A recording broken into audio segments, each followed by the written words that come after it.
The Chronicles continue. This week, we're in the Broken Hoof, back in the Cantina, talking Star Wars Outlaws. Yeah. That's our main topic this week. Just sort of like overall gameplay, early thoughts. Nothing too deep or spoilery in terms of like talking the overall game and the experience so far, because I don't think a lot of us are very far in the game. But yeah, most of us aren't very far in the game. Grant, where are you? just right now. Where are but you? First, well, I mean, I did roll credits on this Sorry. game. Okay. Just had to get it out there. So one of us has, and then Yeah, the other two are basically working through it. Early game. I'm sure that reflects the audience. I'm sure a lot of people are early game. I'm sure a lot of people are mid game. I'm sure a lot of people are, possibly near the end. And so there's who knows where people are at with the game, but we're expecting everyone to sort of be in the initial stages of the game because it just released today. This is the release day of the game. We pre-ordered. The official release. We've been playing for a few days, but so we'll talk the game. But first, we have news items this week. Adam, do you want to start us off with the news? Sure. So this is more of an update than anything breaking, but we've talked comics. We'll talk comics again soon, maybe next week. But as we know, we've talked about the Star Wars main run and Darth Vader, which are the only current ongoing continuing series, are wrapping up. So's part 1 of Phase 3 of the High Republic is wrapping up, and they announced at Comic-Con. I can't remember. It must have been Comic-Con. It wasn't D23, right? It was Comic-Con, I think they announced. Yeah, I think so. That they're releasing some comics that are going to tell the Battle of Jakku, the story of the Battle of Jakku, written by Alex Segura, who wrote Poe Dameron Freefall and also did the Edge of the Spider-Verse comic for Marvel, which is pretty solid. But what we just found out, and what they just announced the last day or two, is that the entire story of the Battle of Jakku is going to be told over 3 4-part series. So 12 comics in total, 12 issues in total. And the first part, it's very Star Wars, right? You're going to have a trilogy of tales to tell this. And the first is called Insurgency Rising. The first 4-part series is called Insurgency Rising, followed by Republic Under Siege, and then Last Stand. And they showed the covers, and boy, are the covers a ton of Luke, Han, Leia, and Lando, right? They're very much clearly saying we're going to get our legacy Star Wars characters, and they're going to be the forefront of the Battle of Jakku with some other... Right, you're also seeing some variant covers, right? Like, it looks like there's a character in what looks like almost like we'll talk about the Ashiga clan when we get to Outlaws, but like Zori Bliss, almost like this sort of helmet and this design of the armor, and this character standing amongst like what looks like a junk field and broken down Star Destroyer. It's like a very cool variant cover that we're just now glimpsing in this kind of like preview. I think there's more Ewoks to come too. I don't know if you're reading Ewoks, but I did see that I didn't get to see a ton of it, but there's going to be some more Ewok stuff, comics and otherwise. So not done with the Ewoks. And this Battle of Jakku, they are advertising it as basically the quote is, "The saga that bridges the original and sequel trilogies begins this October." So they are kind of dipping their toes into this time period. There is a cover with Bosk and another bounty hunter. I don't know we've seen before. Maybe we have. But one eye is like an IG droid head, and the other eye is like their organic regular eye. Yes, maybe. That sounds... I think this character, we've seen this character in Vader, possibly. I feel like we saw that character. I'd have to see the cover you're doing, but based on your description, I feel like that character tried to assassinate Mon Mothma on some moon. Okay. Like, I feel like we saw that character. You're right. I think you're right. Yeah. Yes, we did. We did. I don't remember what. It's comic. That's actually right. Yeah. That's a cover. I think they're just previewing a lot more covers I've seen lately in a couple articles that I've seen. But yeah, so many fun comics ahead. I heard Dr. Aphra's coming back. Is that true? I don't know. I didn't hear that, but that would make me very excited. I'd be surprised if she's not gonna come back. Right? She's kind of a breakout character. Yeah, right? I think so. It'd be weird. I mean, in terms of like in comics at least. Yeah, I feel like if she comes back, it should be in live action, and that should just be the thing, Yeah. That show would be the perfect show for right now. Honestly. I know. Yeah. It really would. It just to tell just a swashbuckling tale. I don't know what's wrong with my voice today. I haven't had anything to drink really. Yeah, I would love an Afra show or something. We talk about that, I think, every week. So here's another one. I mean, yeah, here's another one. Yeah. So what's our other news topic? I think we have big news in terms of major star talking about their role in I think the future Mandalorian Grogu movie, right? The film. Is that That's correct? Right? Yeah, we've moved from Matt Smith territory into confirmed territory. As I always refer to, super rumored. He's definitely going to be in it. Is Matt Smith territory? Yeah, right before. I have to admit that was my favorite pod I've done with you guys. Is just talking about the theories surrounding Matt Smith's involvement with episode. Was just I think my favorite pod we've done. He's on the cutting room floor somewhere. There is a Matt Smith cut. There's a Matt Smith cut. Release the Matt Smith cut. But yeah, so Sigourney Weaver is officially talking about being in Mandalorian Grogu, and I think she, didn't say a ton, but just said she, I think as of this week, has officially met Grogu. So yes, you said I got to meet the little fella. It was cute. Sigourney's a legend. Fantastic. Finally, get her in a Star Wars. That's a huge card to pull out of your deck there. Your proverbial star deck. Yeah. She's so good. Like she is someone who most of us met her first, depending on ages in Alien, right? And just like what a kind of coming out of the gate. I mean, she was in stuff before that, but kind of just this announcing yourself as a major star, and she makes every movie she's in better. Like I don't know how to say it. It's gonna sound like a backhanded compliment because it is a backhanded compliment, but like for me, I don't know. She's what made Avatar watchable. I was just saying I don't know if she saved Avatar because she was great, but it was still like Avatar was just a retelling of sort of the. I mean, the way I would say is Avatar is bad despite horrors, despite Sigourney Weaver. But she also made me want to watch Avatar 2 because she's a character in her mocap. Notice I said made me want to watch Avatar 2. I still haven't watched it, but I still that's the one thing that I'm almost like, maybe I'll check it out. I've watched it. Sigourney's in it. Sigourney's great. Yeah, how is it? She's fantastic. I think she plays like a teenager, which is kind of fun.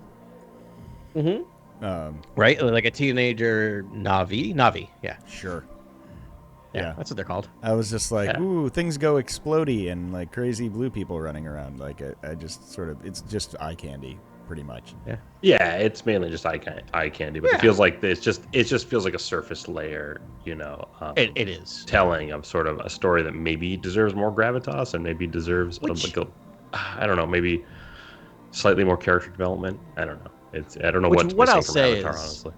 What's missing from I don't know what's missing, but all I'll say is that's what James Cameron does, right? James Cameron does spectacle with little depth. Yeah. Even though he's made some of my favorite movies, like Aliens is damn near a perfect movie, but that movie doesn't have a ton of depth to it. It has more going on than Avatar, but like it's a pretty straightforward action film. A lot of his stuff's pretty straightforward when you break it down.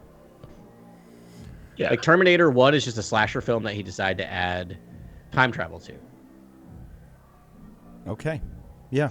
No, she's incredible in it, and obviously sci-fi royalty having Sigourney Weaver in Star Wars is going to be truly special. I'm excited. Do you think she's going to be playing a villain, or do you think she's going to be part of the New Republic? Like, I mean, Sigourney Weaver for president is such a cool concept that, like, I would love if sort of she is the successor to Mon Mothma. Like, gets that basically like the leadership role of the New Republic. That would be really cool.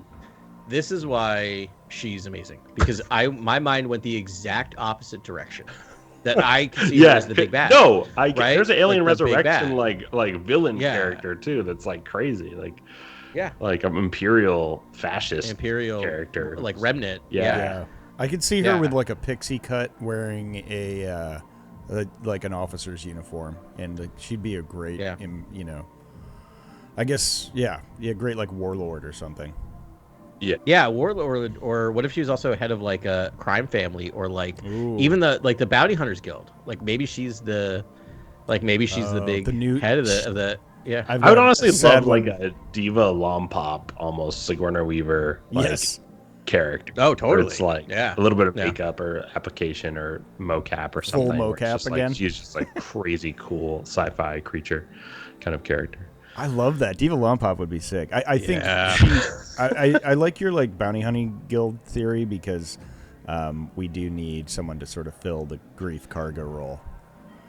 That could be it. Was such a great sort of like hub for all bounty hunters, like sort of like a orbit for them. And then sadly we lost Carl Weathers, and I know, just extremely tough because like who could fill that, like that promise and that sort of like top of the bounty hunter chain, and who's the prime bounty hunter, kind of character. Like Sigourney Weaver is a huge star. Like this is the perfect person to sort of jump in and sort of we get back to the underworld and the bounty hunters and things like that. Although Din did say he was working for the New Republic now, so but still, Grief Karga's role, like with the Mandalorian, like on the down low, was bringing him the news, like sort of telling him what's actually going on in the galaxy, because like Din Djarin has blinders on. It's just like the next project. But like whenever he talks to Grief Karga, he's like,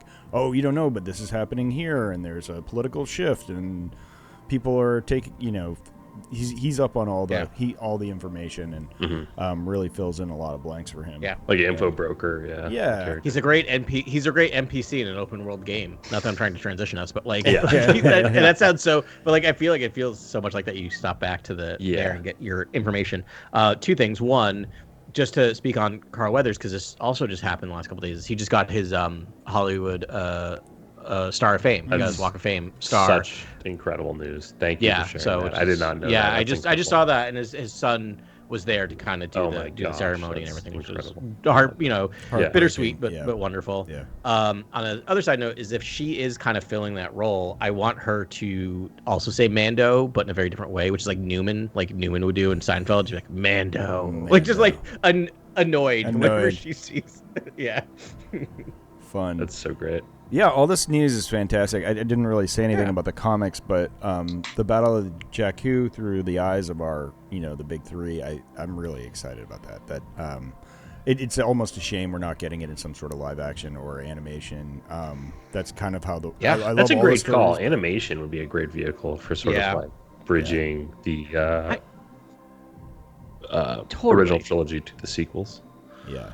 They need to do more of that outside of just the Clone Wars era stuff. They keep doing that. Like I love what they're doing there, but like maybe dip their toe into more animation to tell some of these filler stories. I think it would practically it'd be kind of difficult because it's sort of like that like Mark Hamill would love to voice Luke Skywalker in something like that, and he would probably do it, but Harrison Ford never would. And then what do you do for Leia? So it's like, do you just mix and match like that? Do you get like all different actors, like voice actors to play them? Like how do you, it's a little bit of a tough spot. I think it's tough. But I mean, they did it in the Clone Wars, right? It wasn't apart from the Clone Wars movie and Sam Jackson, everyone else and all the other ones were, sound-alikes or, I wonder if Lucasfilm could just repurpose the title Aftermath and just do like a animated series that's sort of the aftermath of the Galactic Empire. You know what I mean? Like, to me, that's just such a great title that if you could just recycle that and run it back on an animated show, it would be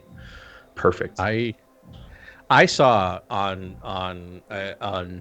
Instagram and liked it, but I saw someone who created you remember like Tales of the Empire and Tales of the Jedi, who just made a giant. It was like a 5x5, so it was like 25 tales of possibilities, and it was just like some of them were so amazing. Like one was like Tales of the Chiss, and I'm like, oh, it just broke my mind of like how far that could go, right? Like you could just tell, you just keep doing that. Yeah, I saw that same infographic, and he actually used the right fonts and made like logos, like the real looking logos for all of them, which is totally but like Tales of Droids and like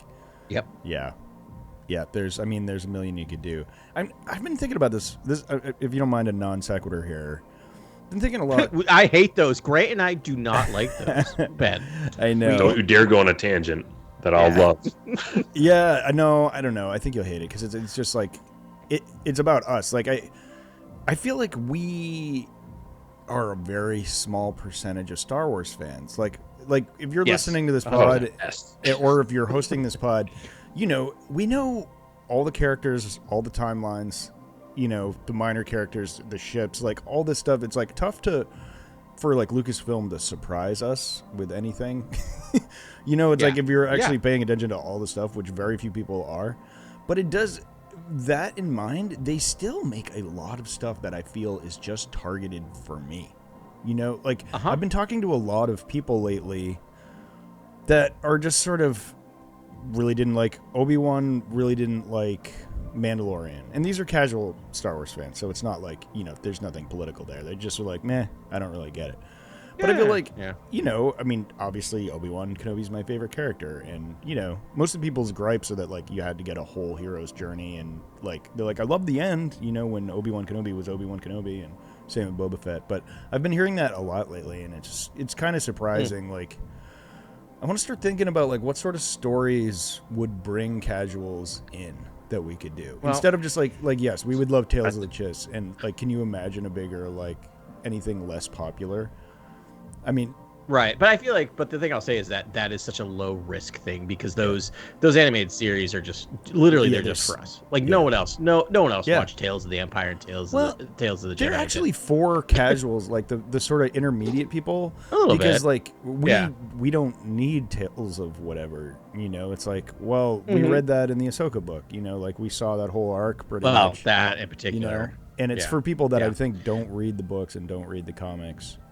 And sort of just do the live action and animation stuff. Can I try to answer your question, or at least like my thought on what you posed? Because I think what you're saying is spot on. I mean, I think it's weird that they don't like the Mandalorian because I feel like, I think Mandalorian season 1 was like that. That was a lot of people specify season 3 for some everyone. reason. People didn't like season 3. Yes, I can understand. Other than us not liking season 3, it threw my wife for a loop because it gets. Was it too dorky? Because it's like it was a repeat. Like you got more Moff Gideon sort of plotting. Okay, it was somewhat repeat. It was also just not this. It became less episodic and more of a grand tale. It became less about Grogu and Mando and more of this giant other thing. So I get it. But I don't think it did anything. I think that's why they're doing the movie, and that kind of brings me to my thought is, do you know what Star Wars needs is movies. It needs movies because movies are for the cat. To be honest, the movies are for everyone. For all, they have to be. They're so expensive. They get everyone on, and you get enough people going to see the movies. You get people signing on to the series, like so. Marvel was I forgot to bring up Marvel because it's Disney and it's also Disney Plus. But they were doing that for a while, and then the movies kind of fell out from under them. And you know what's now going? You know what else is now going away from them? The series. No one are watching the series because no one's watching the movies, right? Like you have to get people into the theaters to get them to watch the stuff at home.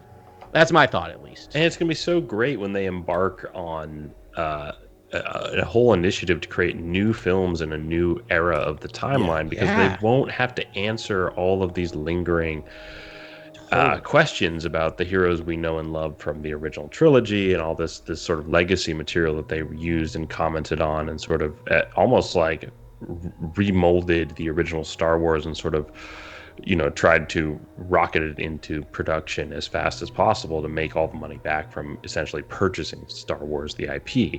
And in so doing, they sort of just jumped into this thing where it was just very sort of, I would say, highly debated amongst fans, like the sort of the backgrounds of these characters and where they ended up and sort of how the story was unfolded and things like that I think that Disney was sort of like in the muck and mire of sort of dealing with that and the fandom, that once they start new films and new stories and they really can capture the essence of Star Wars and sort of like do create a new ensemble that we just know and love and are super iconic, and then they're just living their own lives and having their own journeys that aren't connected to these Skywalkers or like, the Palpatines or just anything that has to do with the Clone Wars or the Galactic Empire. It's just a whole new sort of territory. I think that'll really bring a lot of people back into Star Wars if it's kind of built in. Can I tangent on your tangent for a second? Just to kind of, this is just a little anecdote. So I started teaching our semester started this week, and I started one of my classes, which is criminology goes to the movies. And so I start that first class kind of talking a bit about my journey with movies. I do a fun icebreaker with them of like, this is my favorite movie that I tell people is my favorite movie. This is my actual favorite movie. Like I do that thing, which is like I tell everyone Jaws if I don't want to have a conversation, and if I want to have a conversation, it's Night of the Living Dead. Yeah. And I talk, and then they're like, wait, what? And so I talk to them, and I do this like 10-minute like diatribe on Night of the Living Dead and why it's like why I think it's the perfect film to show them like your love for things, and I make it very clear in the class that we're not going to yuck anyone's yums, right? Like everyone has favorite movies, and it's all this is. So we have this whole thing, but I go through the movies we're going to watch for the season, which are 7 of them. And then I talk about some other stuff, and I always get like show of hands, like who's seen this, like, and just to get like a good thing. And I'm like, I'm so psyched. Like none of them have seen Rebel Without a Cause. Great, they're all going to be exposed to this film. Like they've never seen that before. The weird thing is, so I went through. It's chronological. I get to 1990. They're watching Boys in the Hood. And I said, who's seen Boys in the Hood? I have 12 students in that. All 12 hands went up. Fascinating. Wow. 19 to 20-year-olds have all seen, because the thing is the 90s are alive. Once you get to 1990, all the hands go up. They have not watched anything before 1990. Yeah. Yes. And so then I talked about, somehow I got to, I was talking about Ernie Hudson in the movie They Hand the Rocks the Cradle. Long story. I will not talk about why that happened, but because you don't need, because it's boring. But I realized, I'm like, do you know who Ernie Hudson is? And like, no. I'm like, well, you might know him from Ghostbusters. Did anyone see the newest couple of Ghostbusters? Crickets. Because no 19 to 20 to 25-year-olds saw any of the new Ghostbusters. We did, and maybe some other people did, but that's the demographic. And I asked them about Star Wars. Nothing. Not one of them. I find that hard to believe. I'm a statistician. After the Underworld draft, I think Mara Jade was the biggest missed opportunity of all time. Because I think like we're already in a sort of like, I don't know, a sort of sex negative environment in entertainment, and it's like a romance with Luke would be actually quite compelling in Star Wars. I think that's actually what like people want, maybe. And then if that sours, and she's a Force sensitive, and there's 2 incredible wise Jedi out there, and instead of 1, that's just as interesting. I think focusing on Luke. We are in a very sex negative, but that's starting to break. The cracks are there, because like the romantic comedies that are breaking through suddenly are like the more body ones, which are was really interesting, because there's none of them now. It's like the one with Sydney Sweeney and Glenn Powell, which is like a blockbuster, which is very like territory. I think we were overloaded for a little bit, and then we came down, and obviously everything's a lot happened since then. That's just been good, incredible, and then now sets are safer now, and so it's just like sort of like you can do this without fear of the actors involved with it. There's a much untoward happening behind the scenes. It's much better, but it's also like it's basically like, I think people loved those Legends books because you sort of loved the romance with Luke and Mara Jade, and Talon Card is always trying to flirt with Mara Jade. There's a whole thing with just Mara Jade, which is being an awesome character, and sort of she was a great character. I mean, those books are a mess. But the one thing that does work is the Luke Skywalker Mara Jade of this like of a farm boy falling in love with an assassin. Like it leads to this amazing thing of them both bringing out the best parts of each other, which is kind of amazing. It's really well done and heartbreaking as that series goes on. I won't say more, but like you really feel it when certain things happen. Yeah. I don't know why I'm spoiling. I don't know why I'm like avoiding spoiling a broken. I might read it someday. Actually, you never know. You never know. Those days may come when I need nerdier Star Wars than what I'm getting, and like I've got to. I'm just joking though. I just feel like I don't have any complaints about what happened. Really, I feel like the story is very good in the direction they took it. But the other thing I was gonna say about kind of like the I'm not saying we need an R-rated like sex comedy in Star Wars, but like we did get a bit of sexiness in The Acolyte. Right, like Grant and I, like the one episode you were gone, Ben. Like that's all we talked about, because it was like amazing to see that though in a Star Wars, and it felt like new and fresh, even though it was like also fairly tame.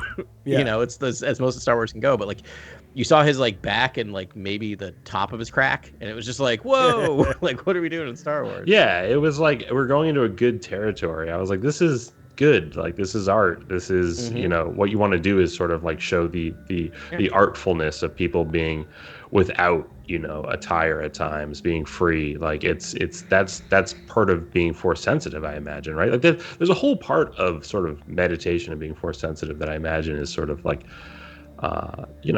embracing all aspects of yourself. And I feel like if Star Wars just sort of runs it down the middle when it's doing a force story, it's like, you're not covering romance, you're not covering attraction, you're not covering attachment, like this.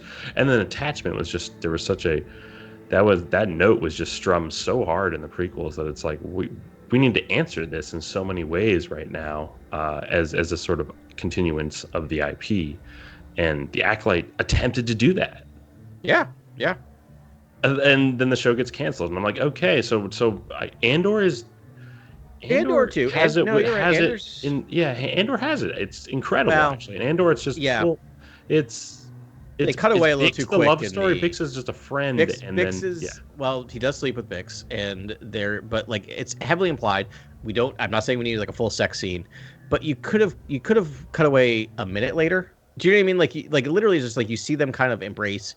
It cuts back. You see him getting out of bed the next day. Getting out of bed with No, that was on the night before. It's not Bix. I think you're confusing. No, that's scenes not Bix. No. I'm just saying the way they write Bix. But and Cassian, just seems like there's a romance. There is okay. I would have to rewatch, but there is a scene where it's not that. I don't one, but it's think. I mean, it's implied they definitely had a relationship in the past, but I don't think in that weird timeline they hooked up at all. Yeah. Yeah, you've seen it. Yeah, she recently, like drunk dials. What's his name, Biff or something? That's the one I'm thinking of. That's where we see some skin, but like and it's implied they actually. No, they're platonic. But you're absolutely right. So, but my point is, there's how they're written is a romance, right? Like how Bix and Cassian are written is essentially like I'm coming back for you. And you covered me, and I'm covering you, and we watch each other's backs. We're there for each other, and we trust each other, and there's just like this deep trust. And I would say, possible love, possible romance that's there. Like that's kind of what I was getting. She's almost maybe family to him. You know, it's like he can't save his sister, but he can save Bix. You know, his biological sister. Yeah. But...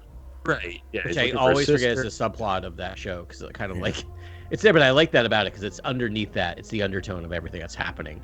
But no. So Ben, thank you for clarifying that because you're right. That's the scene I'm thinking of. But regardless of whether it was Andor and Bix, my point is like sex is implied. I'm not saying sex needs to be showed, but like you can imply it a little more by like cutting, like having an embrace, having a little more cutting. We don't need to see skin or anything like that necessarily, but it's just like. Don't you think like the Acolyte season 2 was going to basically do that? Like basically get into a lot of Hitchcockian, hide the actual romance, but lots of romance, sort of Star Wars. So, like, all crudeness aside, what do you think happens 2 minutes after the door shuts on the shuttle that they get into together? Right, exactly. That's what I'm saying. Like, come on. They're two very attractive people who like each other and are attracted to each other. The stuff's gonna happen. like, come on. Season 2, assured. Yeah.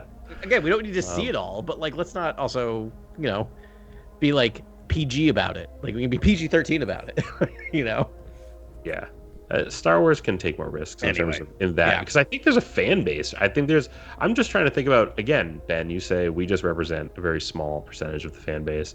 I think we would all be happy if we just got like, lore, rich sort of stories of, Jedi doing heroic deeds, knight errant sort of stories. We would be satisfied, and we would probably just just I don't know. We wouldn't need much after that. We'd be like, okay, where are we going next? Great. I would be the like Leonardo DiCaprio meme when they like put up like Nar Shaddaa on the screen, and I'll be like, oh, yeah, exactly. Yes.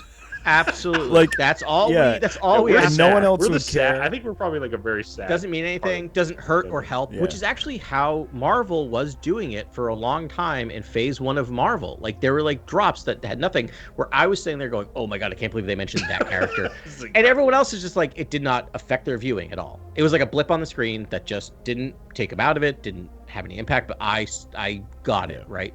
So what I want out of Star Wars is I want them to keep making movies that are for everyone, that are really well crafted, that also do, as the original did, a ton of lore bombs that then can be explored in comics and books that only we will read. That's all Star Wars. And that's kind of what they do. Make it for the masses, but include a little bit more for the rest of us who want to like. I think they're doing a great job of that currently, though. I think that's what they're doing right now, which is sort of like there's lots of little Easter eggs for us fans who have read every book and have watched every episode of the Clone Wars. Like there's so much for us, right? But just general audiences are coming to it and watching a lone wolf and cub sort of bounty hunter and kid, sort of story, and they're in The Mandalorian and having a great time doing that. With the two shows that were most successful with that were Mandalorian season 1 and The Acolyte season 1. I think Andor is really good too, but you need to have watched Rogue One. But I think that's a low bar, so I think I would include that in that same list of things. And I think Ahsoka, Obi-Wan, some of the other ones fall a little lower, where you need, especially Ahsoka. Ahsoka's way at the bottom of that. Like you need so much prior knowledge to really jump into that show. I think Mandalorian was so successful because all you would have needed to watch before The Mandalorian is the original trilogy. Like it's just a matter of someone in your life showing you the original trilogy, and then when you watch The Mandalorian, you're like, oh, this is just after Return of the Jedi. Right. Like that's great context, and then it gets muddied when you go beyond that. That's what I think Lucasfilm has a very difficult time with in terms of guiding its audience and fan base. It's like, okay, this is between The Mandalorian and Ahsoka, but then when they travel to this planet, they spend about 3 years there, and then it's after Ahsoka, and then it's whatever, like they're doing a Skeleton Crew or something, like. So it's just ironically, it's tough. In a show called The Mandalorian, it ironically gets the most muddled when it starts bringing in Mandalorians. Well, that's what I was just gonna say. They actually did a really cool trick, like accomplished something amazing, where they made the wider casual audience love Mandalorians as much as the hardcore like Star Wars fans that have always loved Mandalorians. Like they really dove into the lore and the religion of what it means to be a Mandalorian, and that was the most compelling part of that. I think it made them seem so cool. Yeah, I think that's a good point. My wife had no questions about the Mandalorians and no interest in learning more about them. Does that make sense? Like she's just like, no, I got it. I totally understand who these people are. They did a good job of bringing me in, and she loves. Why am I blanking on her name? Bo-Katan. She loves Bo-Katan. Like she's all about Bo-Katan. Yeah. Bo-Katan is rad. We should really talk about this game, guys. We've been going on. Yeah, we should get into the game. Okay. Can I? Changing gears. Sorry, let's talk about schooling our hypercoils, our hyperdrive. We're gonna launch into Star Wars Outlaws. Yes. Can I tell you? Dying to talk to you guys about this. Can I tell you what happened to me 5 minutes before we started this podcast? Yeah. So I came up, my video game system is in my office where we record, so I'm like, I'm gonna fire the game up, so just so I have it next to me in case I need to look at it for any points. But I'm like, I'll play for 10 minutes while I'm waiting for the guys to jump on. So I'm I'm on my speeder, I'm going from one area to another. I go off a cliff, and then I then accidentally ram myself into a Imperial tower area. I get up from my speeder. I know where you are. Yep. The Imperials are not very happy with me. So I take my blaster out. I kill 2 of them. I accidentally don't reload my blaster fast enough, so I run up and just run and punch another Imperial in the head. I run around the back of it and then punch another Imperial in the head and then climb up the turret and knock the other person off the turret. And I'm like, and then I go down, do a data spike, slice it, and get a ton of loot inside. And I'm like, I'm Han Solo, man. You're a Han Solo. That was it was like Han Solo. I accidentally threw myself, fell off a speeder into the middle of a ton of Imperials, and just all I started doing was shooting and knocking people out. And I'm like, this is why I love the game. We'll talk about my issues I have with the game, but I'm like, that's the moment where I'm like, yeah, this game's pretty cool. Oh yeah, it's pretty great. Yeah. Sorry, that moment happened. I'm like, it's amazing. And that's just probably a few minutes of gameplay. That's just awesome. Yeah. I was surprised by. And so we're gonna not get into spoilers here. Like we said, Grant's finished the game. We're still very early game. Ben and I are pretty early in on. Yeah, on it. I mean, this really to me feels like a real AAA Star Wars game. One of the best quality ones I think I've seen yet. I mean, the Survivor was fantastic, but this one feels like a first quality Star Wars game, and it's so dense. it's just so. It's very dense. It's dense. Like everything, all these like NPCs that are like interactive. Like, have you guys eaten food yet? Oh, no, you can eat food. It's a mini game for eating, and that's all I'm going to say. Because it's amazing. This was the thing that I was most excited about talking about this. And this is a good for our listeners. Is like, I've had about 12 hours of gameplay. Grant's played for like 80 million hours already somehow. 17 hours I finished. 17 hours. Yeah. And I just think it's really funny because we have very different ways of approaching the game. But like, but I'm like, there's stuff like I know hasn't happened in this game. Even if we've all played around the same amount of time. So the second you all said like, there's a place you can eat food. There's a food thing in this. No, I have not encountered that. Have you played the original Star Wars video game? Video game in the game? I've played 2 video games though. Yeah, they're very much like the old wireframe Star Wars video game, like the old cabinet games. Yeah, those are amazing. I did that. It's like the swoop racing from KOTOR and like the Galaga-esque Star Wars game. No, I haven't played either of those. I played the old wireframe like the wireframe. Do you do like a Death Star run and stuff like that? Yeah, almost, but it's very similar. They don't quite go that level, but it's exactly based on the same animation, the same. Oh yeah, and you're like flying, and like you're shooting. Yeah, oh my gosh, it's just like green lines. That's really fun. Yeah. So then once you do eat the food, you unlock the recipe. Yes. What? There's recipes in this game, but the recipe is like a buff for Nyx, right?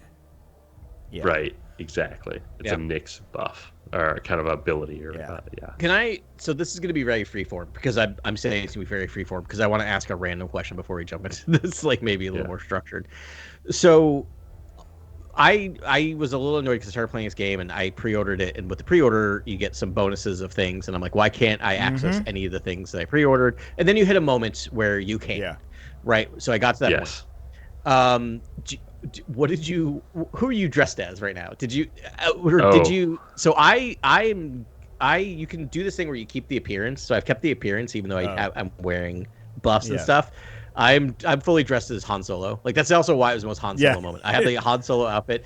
Nyx has the little like the Chewbacca bandolier. Like that's cute. What do you think my Nyx is wearing? Oh, the head, Lobot the head. Lobot. Yeah, I thought of you the Lobot. That's fantastic for the follow Nyx sort of side quests where you're like following through like tall grass and you can see his blinking lights. Yeah, the blinking lights actually really help, like just to see him. I haven't done, but so here's the other thing, haven't done one of those missions. He leads you to treasure like in the open world like all the time, basically. Nope, haven't. You just mean like the mechanic to like kind of. Just mean following him in general. Yeah, he will lead you. Oh, well, I did just... okay. And they're not even main quests or anything. I did just unlock something... Oh, he senses something. I unlocked something where he will lead you to treasure. Or, like, do something so you don't miss treasure. And, again, I'm probably 12 hours in. Or 10 hours, and, like... But... That just unlocked that. I think what we're getting at is just, like, again, this is what an open world game does. Like, it depends... heavily on the path you just choose to go down. You'll eventually do all of the stuff if you do all of the stuff. But like I am constantly doing missions where I have to sneak into bases, which stealth is my least favorite mechanic in any video game. It is not me saying it's bad, it's just not who I am. Yeah. As a video gamer, so I'm just like, I don't like this. I find this tedious. I want to rush. I rush it. I get really anxious. I'm an anxious person. That doesn't go well in this game. I'm very anxious. This is not the game for me in that reason. So, but I've gotten a little better at it. But so I'm like, I just started unlocking all these components and other stuff, and that's one of my other favorite things about this game is that for upgrades in a lot of other games, you have like a skill tree and you have to gain experience points, and this is actually really built into the world where you have to actually get like components to build things or get contacts who teach you things. It's really neat that way. I like that a lot. Too. It seems really organic. Yeah. And exactly. And it's like I really like the skill tree. That was one of the first things I noticed. I mean, granted, it's expanded. There's so many levels of like skills to unlock. Like I don't think you could ever do them all. Like, I mean, I guess you could, but like you're talking about the experts. But it's also of like so there's an expert thing. You find mentors, and mentors teach you different skills, and you'll have like 9 mentors eventually. But you have to meet them and pursue it actively. And there's a lot of distractions out there, let me tell you. But there's also the like the main system that was said before, the game was released, where this reputation system is very interesting. It's almost like a skill tree in and of itself. You gain the more reputation you use, the more bonuses. Yeah, the bonuses. Yeah, like each faction will give you better bonuses if you rank all the way up on them. So that's how I thought it was kind of a little skill tree-ish. But you have to do contracts, and then you can find sort of syndicate-based handlers that give you the contracts, offer contracts, and then you can do a Crimson Dawn contract. But you got to be careful in doing those because you got to read the mission description, and you could be screwing over another syndicate, basically, and then you basically lose points to one, gain points to the other. It's just. You basically always have to go against the Imperial. Yeah, so let me. So wait. Let me. I need to ask a question that I think you've kind of answered. Is that like you meet your contact and she introduces you to Crimson Dawn, the Huts, and the Pikes.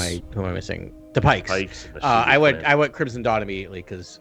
How do you not support Kira? Yeah, we know too much. This is the thing where it's like we know Crimson Dawn's the coolest syndicate. So. Yeah. But my question is, like, she's your contact.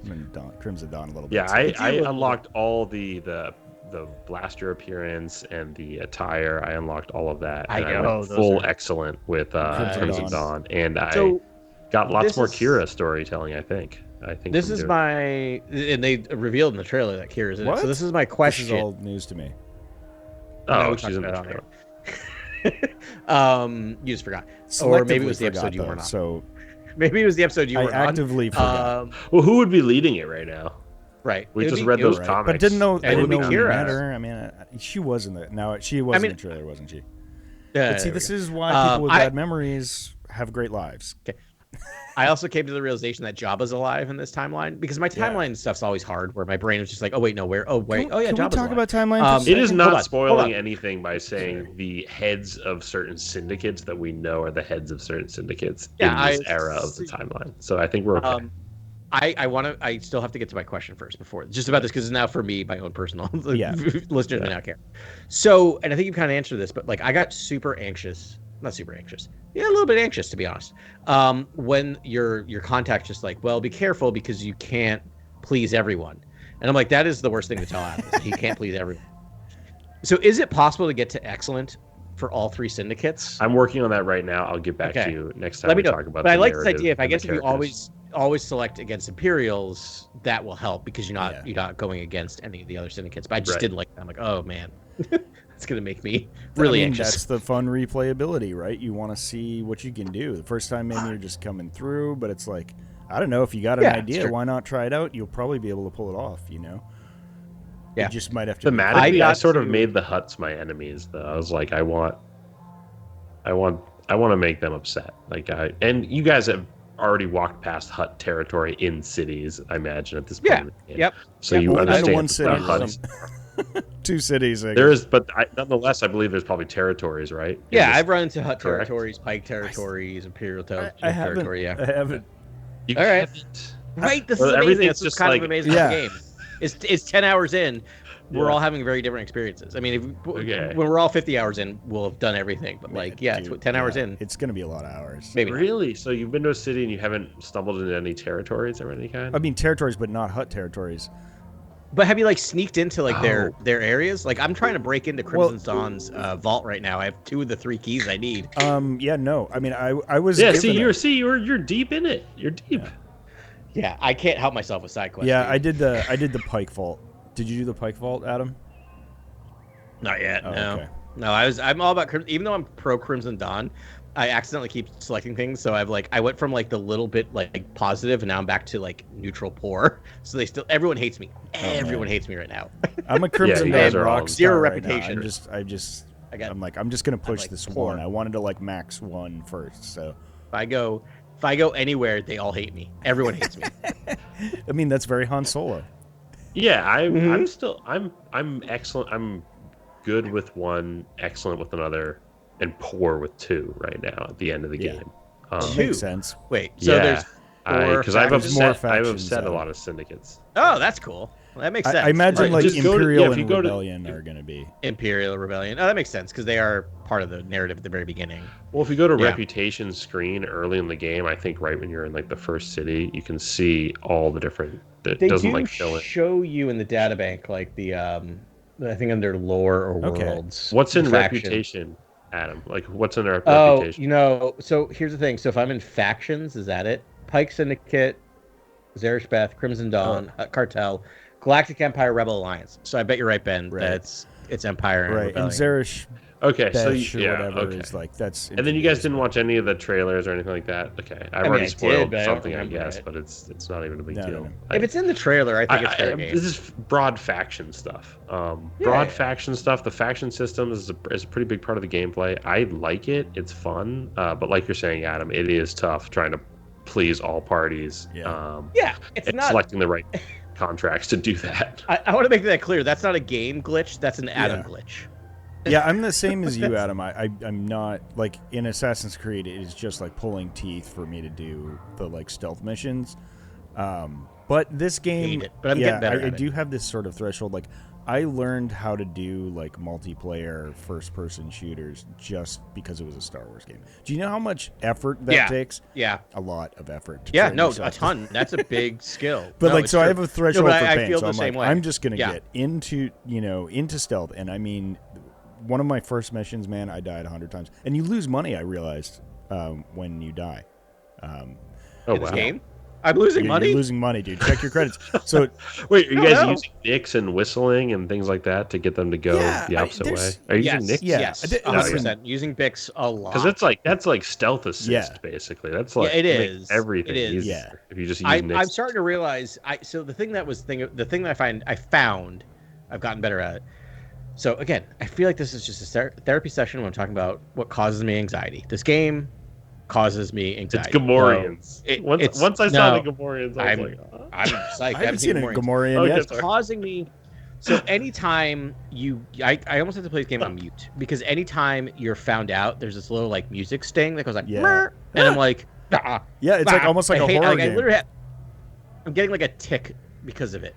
They also vignette the screen when you're in like enemy territory. Yes. I feel like I feel like I'm blacking out when I'm in like it's cover. Very disconcerting. It's like you're nervous, so like you start to black out.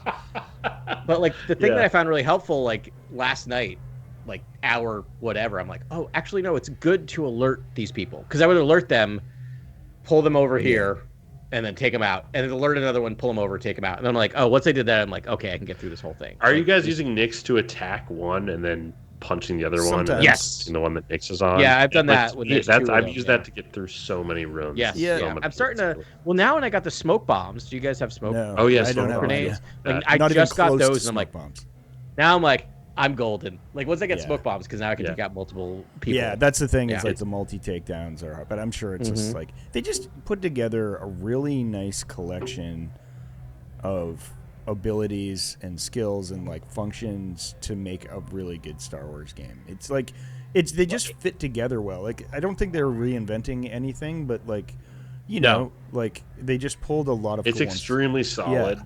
Like in terms of like providing you with a vehicle experience, a vehicle driving experience, sort of like a third-person action shooter, puzzler, stealth. Yeah. Gameplay, it's fantastic. The ship combat, the space travel is great too. It is a lot of mechanics you've seen before in not just Ubisoft games, but sort of Uncharted games, things like that. Obviously, the Jedi Survivor comes to mind immediately when you're doing some of the jump puzzles and the stealth. A ton of Red Dead, like the speeder mechanics. Reminds me of the exact same frustrations I had with the Red Dead Redemption horse mechanics, which is like I'm just going along and suddenly I'm flying off my mount. I am such a bad the outcroppings driver. Are brutal. The majority of the damage I take in this game is just going from point A to point B in my speeder. I am such a bad. You're just emptying Bacta into your veins. Right while I'm like just driving, I'm like I should be using Bacta when I'm driving. I had a thing happen where I was having so you wrist comm like everyone apparently apparently has your number and can just like talk to you whenever they want, which is really disconcerting. Imagine if like your phone had no answer button. People just started talking to you. So I was talking to a contact in a story. And in the middle of it, I just wrecked myself. I was looking to the left, and I didn't see a rock. And I was like, and it's like, oh, you hit a speeder with a family of 4. Yeah, I know. And so I wrecked myself, and I like screamed, and then like pulled myself together, got back, and Kay goes, "I'm sorry about that. What were you saying?" Yeah. and then it picked up the dialogue which is great. Like, I love that they built it in that reaction. I mean, that's so much more real. Like, she's like, oh gosh, like the other person's like, are you okay? And she's like, okay, sorry about that. And then she's like, all right, blah blah blah blah, and like continues her like speech about what's going on. Yeah, I noticed that detail. Here's my really quick review of this game. This game offers me nothing new in an open world game, and in fact, I would say it mimics things from every other game slightly under what that other game's doing. But we can debate, but like that's my thought. But, and I'm open to other people's opinions, but you're putting a Star Wars overlay over it. Yeah. Love it. It's all I've ever wanted. Yeah. It's like I will take an inferior open world game in a Star Wars. It feels like it's very much its own game. It's not like, oh, this is just like a reskin of Horizon Zero Dawn or like, I imagine it to be a lot more like Red Dead Redemption, but it's not that. Like they've curated it to like feel like everything works within the Star Wars universe, and that makes it unique. Can I give you an example? Of why you're wrong? Why this is not anything new ever? The data spike and slicing, that's Wordle. They took Wordle and put it in a video game. No, it's Wordle. I mean, as a collective, that's what I was saying before. It's like they took all these really fun pieces, Wordle included. They even have a rhythm game with like the trigger, which I love. The data spikes, I was thought of you. I'm like, this is why Ben's gonna love this because he's a bassist, and he plays a rhythm. He plays rhythm, and I'm sitting there, the whitest like rhythmless person ever, going like dun dun dun. The trick is, and I'm like, I'm getting. The trick so is angry. to not listen to the actual loud clicks. It's to listen to the little clicks because they like are semitones, and then they bring you. So you're like, oh, it's like 6 beats, and then you're there. This is why it's important to know people with all different skills in your life, because like you just blew my mind, and now like you've unlocked it for me. Actually, I found out that data spiking was a rhythm game, I was like, I need to power through this game to like see how hard this gets, and it gets crazy. There's some fun ones later. I was like, oh my goodness. I'm like, this is fine. I'll do this. This is not my favorite. But now you unlocked it for me. All right, going back to a point. It's just like, and they didn't do anything new, but like the way that they curated each of these little mechanics, like the what's it called, the adrenaline mechanic, and like with the multi-shot thing, they didn't need to pull that in, but they did, and it just as a whole now it feels like a different experience than any other game I've played. I just sighed heavily, not because of anything the game did, but because, and this is part of what I like about the game does not hold your hand.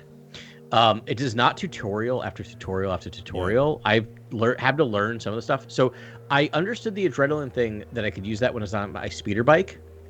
I just found out 10 minutes before this game started, 10 hours in this game, that I could use the adrenaline shot when I'm not on my speeder bike. Oh, yeah. Just figured that out. Just run around, dodge blaster fire until it fills up, and then just... I just found that out, which I love, which I kind of like the idea, but I do love, like, it's very, that's something out of Fallout, right? That's a very Fallout mechanic, but it's great. It's a great addition to, it makes sense to Star Wars. Like, you have that hit blast. Like when I saw her on the ground doing that, wearing Han Solo's outfit, I'm like, that's Star Wars, dude. Like, that's like 100% Star Wars. Yeah. You can regularly hip shoot. Anytime you just don't aim, you just hip shoot, and it looks so cool. You just don't aim. Just like, it looks so good. You see the draw and the fire, and it's like, it's pretty awesome. Again, she's wearing Han just Solo's Han Solo. outfit. So. It's like, which is great. She's got a lot of swag. And you can wear the Han Solo attire, I think, if you pre-ordered the game. I am right now. Oh, you are? Yeah, okay. Cool. I'm wearing all black. Nick's I'm wearing a stealth Chewbacca's boost. Bandolier. Well, so here's the thing. I'm also wearing stealth boost, but you can change, so you can wear anything or get the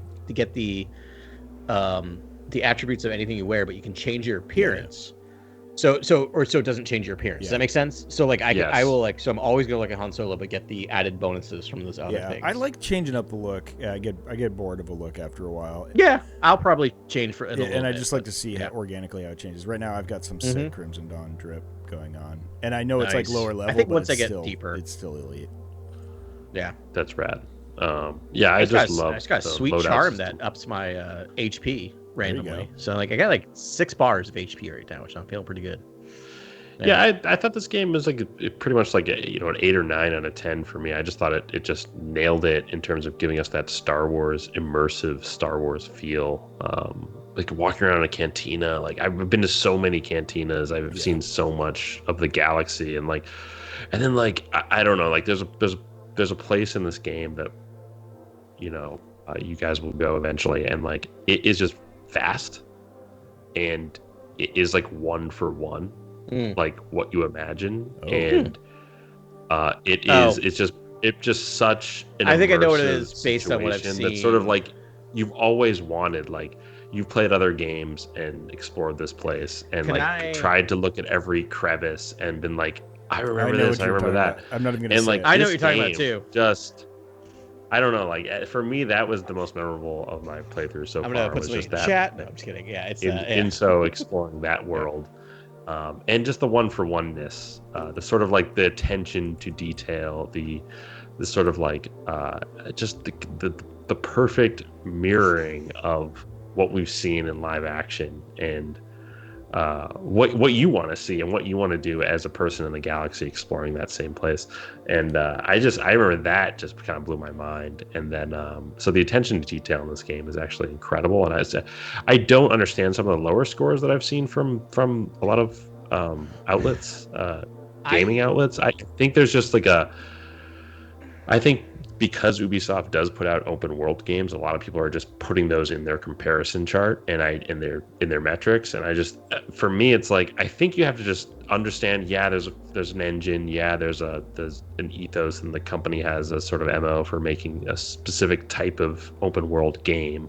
But there's a lot of like waypoints and going to waypoints and getting missions and doing side quests, and that's in this game. But like to me, this is a 1. This is Star Wars Outlaws. Like 1, and then for them, all the systems that I saw in this game, I was like, this is actually all the systems you just need to carry forward at this point. That's because the crazy thing about you're doing seamless space, in-atmo to space travel.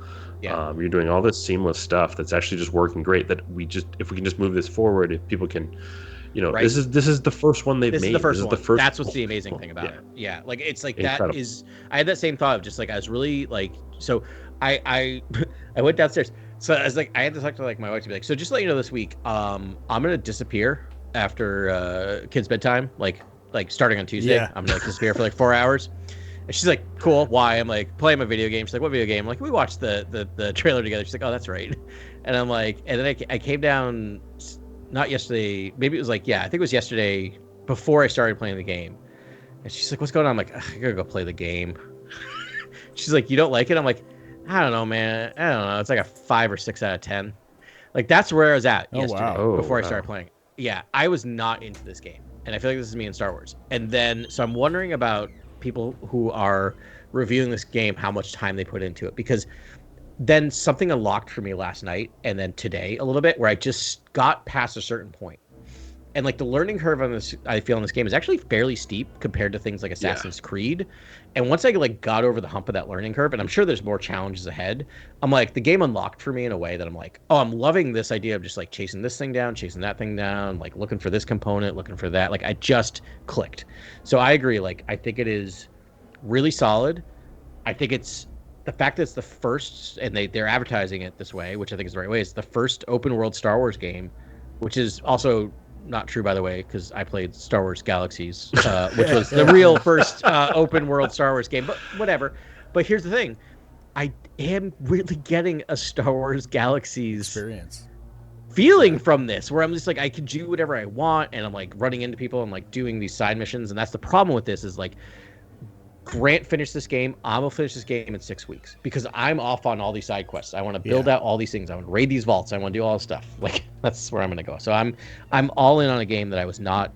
It took 4 extra hours of gameplay for me to be like, sold. Yeah. Love it. Yeah, I would say for you and maybe other people that are having problems with stealth, and this is the lesson that I learned myself, there's always a back door. That's like rule number one, there's always a back door. And and that's pretty much it. And if you die, they will put you in front of the back door. So if you can't, it's usually hard to find. But if you die once, you'll respawn, and they will respawn you right in front of the back door. So you just have to look for it. That will. Well, what was happening? You can also take out every single person and then go. Sometimes it's like I don't know if it's a pinch choke point. And there's like 3 people, and if you hit them, there's a lot of Imperial bases are just crawling with people. Like there's no, and then they're actually built like bases, so there's like really only one way in. It's Yeah, there's always a back door, but the thing I was running into is like the Imperial bases are fine because like I keep accidentally getting like warnings and alerts, but then I can go I can just like hide for a little while and get whatever. I was raiding Crimson Dawn, like their location. So like if you get found out, you get booted and it restarts the entire thing, right? Like it's not even like those are the ones that were driving. Yeah, I had the same problem with the Pike facility, but after I reached a certain point, I actually respawned in the middle of the place, so I didn't have. Oh, I did not after getting caught 25 times. Yeah, if you like go into a room and like maybe collect something, like I got into a room and like that was enough. Once I finally got the actual prize, I was fine. Yeah, but like getting there was. And again, I think it's more me and the way I play a game, and I get very. I'm not a patient person. I'm a weirdly patient person in many things in my life, but when it comes to video games, I'm not. I'm like, I just want to punch you all. Require you. It is fun to just get into it, and you're like, all right, let's go. Yeah. Yeah, I get shot a lot. Yeah, I am hoping that. I really like this game, and like I only give it like a 8 or 9 out of 10, just because. Yeah, I give it a solid 8. I think there's some narrative and character stuff that I was like, oh, if this was just, I think maybe done in a more nuanced way, or. I think I would have just thought this game was spectacular. But I think another thing holding the game back is that there's a few features that I've experienced in other science fiction games that are just like it's just kind of sad they were just left out of the experience, which is just when you're in space, you can't just jump out of the cockpit and hang out in space. It's something that is just it's a vacuum, right there. Right? It's a very low-hanging fruit in like a lot of like games, and it's just fun. It's just fun to just get out of your seat. You're breaking my heart. Oh, you mean like getting out of your seat? I thought you meant get out of the spaceship in space. I'm like, it's a vacuum. No, I know exactly. No, I mean that's also cool. Like I would love to repair something on the outside of the spaceship, and that to like the immersion to even go further. I would love it, like honestly. But no, just the fact of getting out of your seat and walking around your spaceship in space. I don't think that's spoiling anything by saying that either, because it's just. I remember after one of these podcasts, after I was talking about my experiences with Star Wars Galaxies, I found a YouTube video of a person taking on a tour of the spaceship that I had. So good.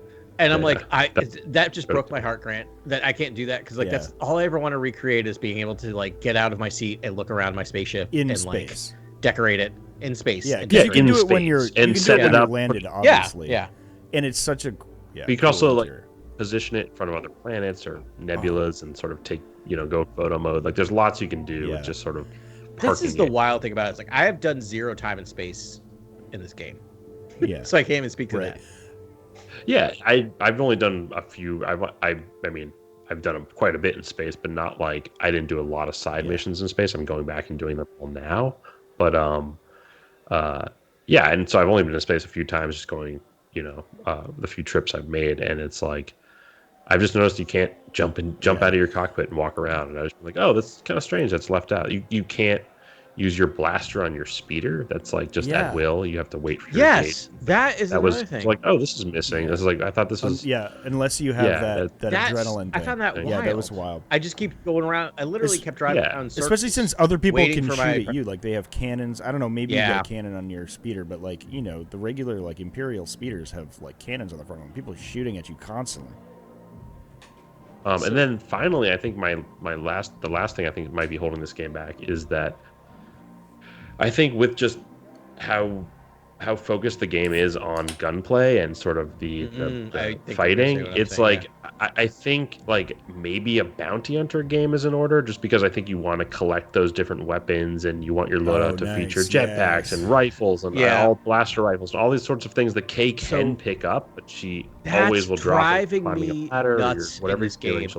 How many E11 blasters have I picked up that I then have to drop back on the ground, and I am furious every time it just falls off me when I have to go down a ladder. I go down a ladder, she can't figure out how to put it.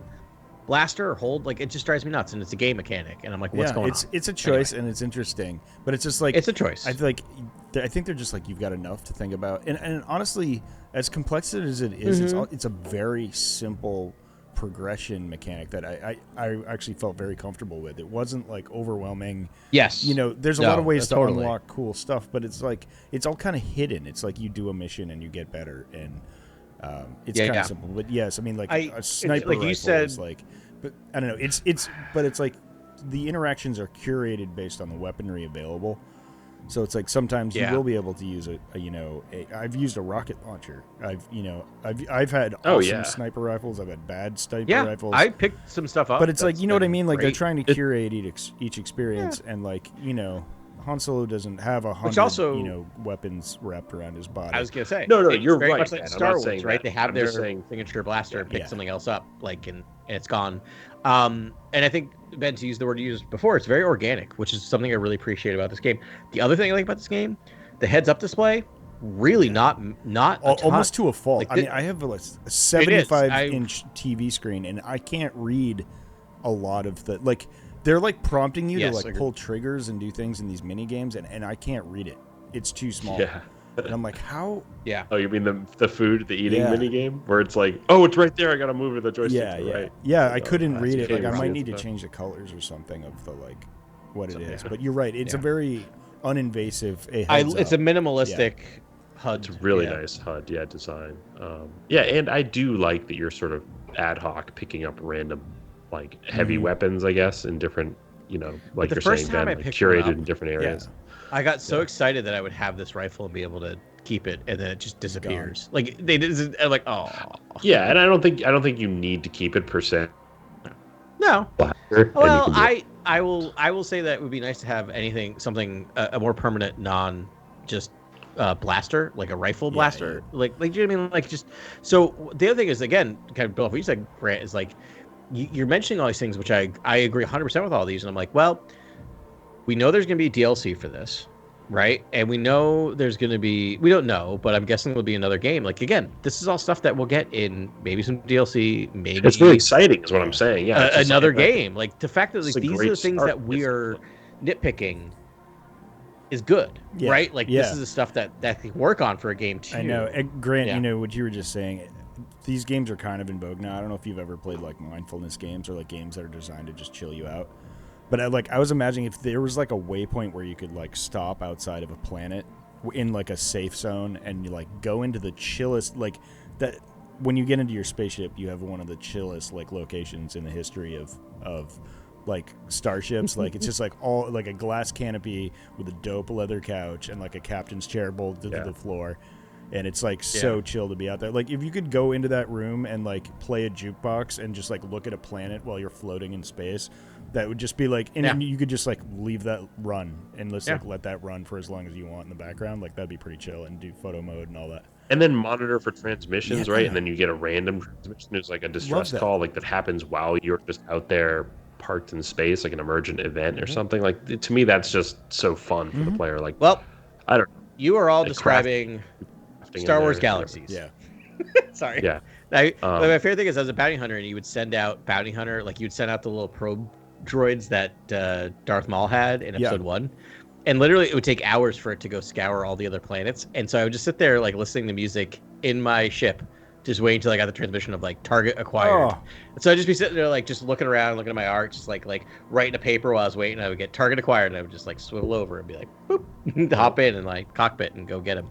Yeah, I think that's the final sort of thing that I'm looking for in a Star Wars game is character expression too, much like Star Wars Galaxies, where it's like I would love to customize my own character, and I would love to customize my ship, buy a different ship. Like you have a game like Starfield that just came out in last year, and it is you can customize your ship and kind of sort of build compartments and build new spaces within your ship and labs and sort of like containment rooms and all these sorts of different spaces and customize the ship to your liking.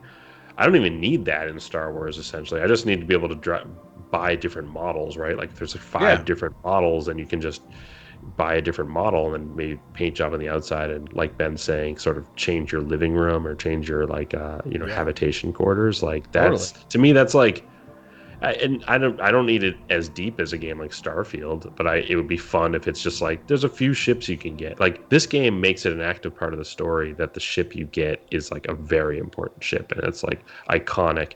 And I think a lot of what this story is doing, it's just following the mold of all AAA games, which is here's the iconic filmic sort of like a movie AAA action adventure experience with all these bespoke characters that are iconic Star Wars characters, and this is now an iconic story, much like Survivor and Fallen Order, which I thought this was great. I thought this ranked with Survivor and Fallen Order in terms of like just how polished I think the experience was in terms of like meeting new characters and building new relationships and things like that. I do hope that Ubisoft might go into the realm of sort of like more character freedom in the future. Given that it's super fun to sort of like design your own experience. I think it's not even Ubisoft. I think it's Lucasfilm, right? Because I think all of these have to fit into everything's canon now, and like just give us a video game where like this is open world, it's not canon, right? Which is what again Star Wars Galaxy was. I don't mean to keep saying that, but like just like from running across like named characters, you just don't need to do it. And then like otherwise, like a bounty hunter game. Can we, now that we're an hour and 20 minutes into this podcast, can we just talk about what time period this is? Because they talk about it quickly. Is it after Empire Strikes Back but before Return of the Jedi? Yes. Pre-Empire, post-Empire, pre-return. Right. Pre-return. It's like where we are in the comics, basically. Yeah. It's a pretty narrow. You're right. It's where we've been in the comics for the past couple of years. Or year, I guess. And are just getting out. And rebels are just rebelling like out in the open, like. Rebels are rebelling right now pretty hard, pretty hard. And it's just like I think you guys have already encountered rebels because like, I don't it's in the really know how you get through the early stages of the stories without. I think so. Yeah. There's a lot of rebel stuff in this game, the rebel lore, and man, there's some crazy. I really can't wait for part 2 of our conversation because like there are just Ben is sitting in front of me right now, and he just doesn't. The characters that appear in this game. He doesn't know anything about who you meet, what happens, and like I gotta say, having beat the game, like there's some pretty big moments ahead and big characters to come that I was just sitting there and just taking it all, but like Ben, you might pop on your couch, like you might, which. What I like about the game is because they start you out very small, right? In terms of like if we're going where I think we're going, like it's nice that like they start you at the very lowest levels of these things, right? Which I appreciate it. And like it's the thing there's a moment in this game, 2 things happened at the very beginning where I was just like I was walking around a bar and it's just like listen, and I'm like yes, I'll listen. And then I got like a tip to something, or then I read a data pad. We're just like, well, this is now go over here. Like it felt like I feel like an outlaw, right? Like I feel like I'm actually in a cantina, getting like information. It's really seems true to what I'm trying to do. Need to listen for like vital missions, like there are some missions. There's one mission I did that basically I had won't be able to finish unless you listen for something. Which took me 15 minutes. I was wandering around this bar until finally like that popped up. I'm like, oh. I walked past this place 5 times, apparently too fast. Oh, man, there are some. Oh my goodness, there's some big moments. So, what planets have you guys been to? First the one, Canto Bight. There's Canto Bight, and then today. We're past Canto Bight though, right? We all. Okay, so that's Toshara. So come on, we're 2 planets, right? We're acting like there's one planet. Well, I just didn't count Canto Bight because that felt very much like a prologue. Oh, I'm counting it. Okay, well then I'm on 2 because I'm on Toshara. Yeah. There we go. Toshara. Toshara, yeah. Yeah, I've been all over Toshara on my speeder bike. I love Toshara. That design and the city and is it Morgana City? That's like in the. Yeah, when you go to Morgana City and you go over the bridge, and I'm like on my speeder bike going over the bridge, I'm like, this is sweet. Like just being on a speeder bike, I'm like, it's great. Yeah. All right, fun game. Yeah, I'm itching to go back and play it. I haven't had that day yet where it's just like, all right, everyone can go away. It's quiet. I need a nice like rainy day, and I'm just gonna just murder this game for 8 hours and see like where I get. But it's like I've just got so much to do, and I really like I've been on Toshara for like hours and hours and hours, and I'm like, I'm just gonna stay here and do more stuff. Like I'd be like, that's kind of where I'm at, Ben. You know? Yeah. And like Adam says, I don't think the game really holds your hand. It's like, no. Do you want to leave Toshara? Because like I don't think the game like tells you should leave. Nothing is forcing me to do it other than like if I keep playing the main quest, I'll get to that point. Because I know I'm rebuilding the starship that I'm on, but I'm like, I don't really want to do that. There was a part of the main quest there that like held me up for a second, and then I was like, oh, I could be stuck on Toshara forever because I just don't know how to do this. I just didn't understand like a certain upgrade or something. I just didn't know what to do. I was like, wait, who do I talk to, and like how do I find this favorite person on the map? And I was just stuck there, and for like I don't know 20 minutes, and I was just like, what is happening? How can I not progress in the main quest at least? And the Easter and then eggs. I cracked it, and I was like, boom, boom, boom, boom. I was moving fast. I was moving very fast after that. But there was something on Toshara that I was like, this is. Yeah, something with I don't know if you guys have met the first crewmate. Maybe, but there's been a few of them where I've been a little delayed. But like when I was raiding one of the Crimson Dawn things, even though I'm like trying to work for the Crimson Dawn, I keep ending up like having to like raid them. Got to make some tough decisions. But like it's fine. I'm doing it in ways that are stealthy, so I'm not losing anything from them, which it feels very Star Wars, right? I'm like totally a Han Solo move where I'm like, yeah, I'm totally working for you, and meanwhile I'm stealing everything out from underneath you.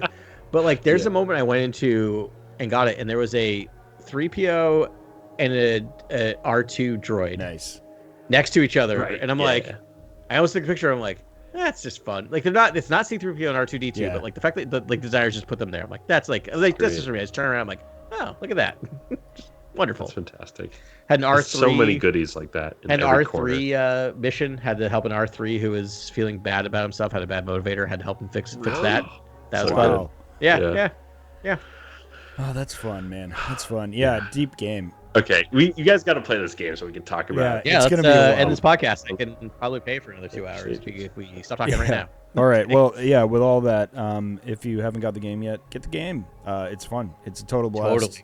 Totally. You feel like you're in Star Wars. It's like definitely like the most immersive Star Wars game I think I've played yet. Yeah, and very tasteful and very fun. So right on, man. Next week, I'm not sure what we're gonna cover actually. Comics? We're gonna do comics next week. More comics this week. It's with we're doing the Star Wars main run. Yeah, we'll do Star Wars main run 47, 48, 49, and the second half. Do you want to do the second half of the High Republic Adventures? Yeah, let's do it. Sure. All right, there you go. Done and done. All right. So that is what we will be talking about next week. I raise my glass to you, both gentlemen, and cheers to all of you at home. Great sitting here chatting with you at the Cantina, and we will talk to you next week on Cantina Chronicles.